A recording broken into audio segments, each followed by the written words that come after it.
Assalamualaikum warahmatullahi wabarakatuh. Alhamdulillahi wa kafa. Wassalatu wassalamu ala rasulillahil mustafa wa ala alihi wa sahbihi wa man wafa wa ba'd. Saudara-saudariku dimanapun Anda berada, Allah subhanahu wa ta'ala berfirman di dalam Al-Quran surah ke-9 At-Taubah di ayat 36. A'udzubillahi minasyaitonir rajim. Inna iddatash syuhuri 'indallahi 12 syahran fi kitabillah yauma khalaqas samawati wal ard minha arba'atun hurum. Sungguh jumlah bulan yang ditetapkan oleh Allah Subhanahu wa taala di dalam kitabnya sejak mula penciptaan langit dan bumi berjumlah 12 bulan dalam setahun. Di antara 12 bulan itu ada 4 yang ditetapkan oleh Allah sebagai bulan Hurum. Bulan Hurum adalah bulan-bulan tertentu yang dijelaskan oleh Nabi SAW dari jumlah 4 bulan tadi. Dalam riwayat sahabat Ibnu Abbas radhiyallahu taala anhuma menyampaikan Nabi SAW menegaskan talata mutawaliyat, 3 dari 4 itu berada berurutan, yaitu Dzulqa'dah bulan ke-11, Dzulhijjah bulan ke-12, dan Al-Muharram bulan yang pertama. Sedangkan 1 dari 4 itu terpisah berada pada posisi yang ke-7, yaitu bulan Rajab. Rajab Mudhar ma baina Jumadah wa Sya'ban. Dan yang keempat adalah bulan Rajab yang terurut pada urutan bulan ke-7 dalam tahun Hijriyah, yang diagungkan oleh suku Mudhar pada saat itu dan berada di antara bulan Jumada dan bulan Sya'ban. Saudara-saudariku, Rajab secara bahasa berarti sesuatu yang diagungkan, bermakna ta'zim, karena pada masa itu orang-orang jahiliyah pun, khususnya suku Mudhar yang menjaga keagungan di bulan Rajab ini, menjadikan penghormatan terhadap bulan ini begitu istimewa karena memang mengetahui turunan-turunan sejarah kemuliaan dari bulan ini yang termasuk dalam 4 bulan mulia ditegaskan dalam Al-Quran dengan nama Hurum. Bulan Hurum, bulan yang sangat dihormati, bulan yang terjaga dari segala nilai-nilai keburukan, bulan yang terjaga dari segala tindakan-tindakan kontraproduktif, perilaku-perilaku maksiat. Bahkan untuk menjaga kemuliaan bulan ini pun, sejahiliyah-jahiliyahnya umat di masa lalu, mereka tetap menghormati bulan ini dengan mengadakan perdamaian di antara suku-suku yang bertikai. Mereka sepakat tidak berselisih di bulan ini, tidak berperang di bulan ini, dan berusaha untuk mengevaluasi kegiatan-kegiatan sehingga melahirkan harmoni dalam konteks kehidupan sosial. Karena itu, Allah Subhanahu wa taala memberikan keutamaan-keutamaan yang ditegaskan dalam Al-Quran, juga dijelaskan oleh Nabi SAW dalam tatanan-tatanan hadis beliau. Fala tazlimu fihinna anfusakum. Maka bila telah masuk di bulan-bulan mulia itu, Allah menegaskan pesan yang kuat kepada kita, jangan sampai kita berbuat zalim di bulan-bulan itu.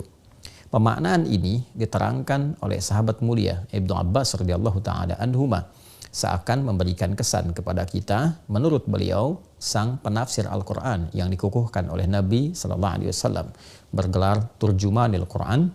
Beliau menegaskan di bulan itu adalah bulan tempat berlatih kita menunaikan amalan-amalan mulia, menjauhi perbuatan-perbuatan yang kontraproduktif, yang dengan penegasan ayat ini memberi kesan orang yang meningkatkan ibadah, mengukir perbuatan mulia, maka akan dilipat gandakan pahalanya, seperti halnya orang yang sengaja berbuat maksiat, maka berlipat pula dosa untuknya, karena ayat Al-Quran tegas mengatakan dalam bentuk larangan, fala tazlimu fihinna anfusakum. Jangan sekali-kali kalian berbuat zalim pada diri kalian di bulan-bulan yang dimaksudkan.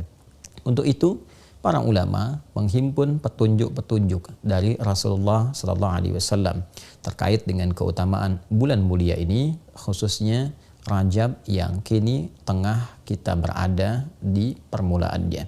Di antara kemuliaan yang dimaksudkan, banyak iringan-iringan amal soleh yang mungkin kita bisa kerjakan. Karena ayatnya, hadisnya tidak merinci apa saja yang bisa dikerjakan, ini memberikan petunjuk yang umum untuk dilakukan. Maka para ulama memperkenankan kita untuk memperbanyak amal soleh, baik berupa ibadah ritual, tingkatkan sholatnya, dari mulai fardu, tingkatkan dengan tambah amalan sholat sunnahnya, sunnah yang melekat, yang mengiringi setiap sholat fardu dengan rawatib itu, pagi kah, siang kah, malam kah, atau juga ada duhanya, ada kemudian tahajudnya. Kita bisa berlatih untuk meningkatkan ibadah di waktu-waktu yang spesial ini, sehingga dengan itu berpeluang mendapatkan lipatan pahala. Pun demikian, kita mencoba juga meningkatkan amalan lewat harta. Misalnya, ada jalan melalui harta dengan bersedekah, dengan infak, atau dengan pengetahuan, share pengetahuan. Sekarang era media sosial, Anda membuat status, share tentang isi hadis yang bermanfaat, ayat-ayat yang memotivasi, dan itu melahirkan pahala yang berlipat di bulan ini. Pada saat yang sama, kita mencoba untuk meninggalkan perbuatan-perbuatan yang dilarang, yang kontraproduktif, yang disebut dengan maksiat itu. Mari, sejak saat ini, berusaha untuk menanggalkan perbuatan-perbuatan negatif dari pikiran kita, dari pandangan kita, dari pendengaran, dari lisan, sampai ke ujung kaki. Maka bulan ini adalah bulan yang sangat spesial dan momentum terbaik untuk meninggalkan perbuatan-perbuatan terlarang.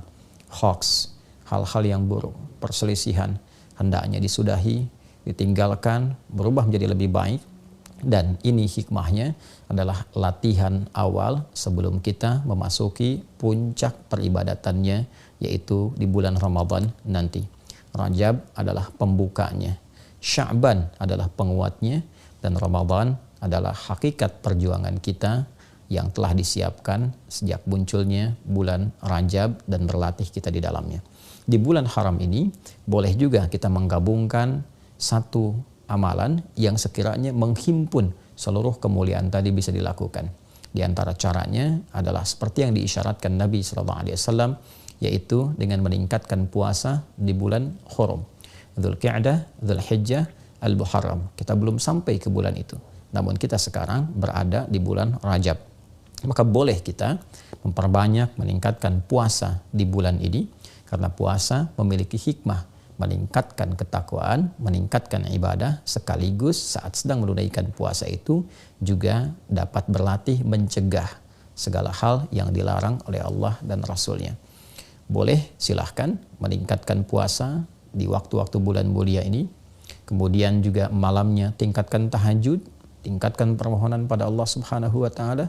Mudah-mudahan dengan meningkatkan amalan di bulan Rajab ini, malamnya kita tingkatkan, siang kita tingkatkan, tilawah kita tingkatkan, kemudian memberikan jejak kehusyuan dalam jiwa kita, meningkatkan kekuatan dan semangat untuk bertakarub kepada Allah, sehingga saat tiba Ramadan itu kita sudah lebih siap membiasakan diri dan beradaptasi dengan ibadah.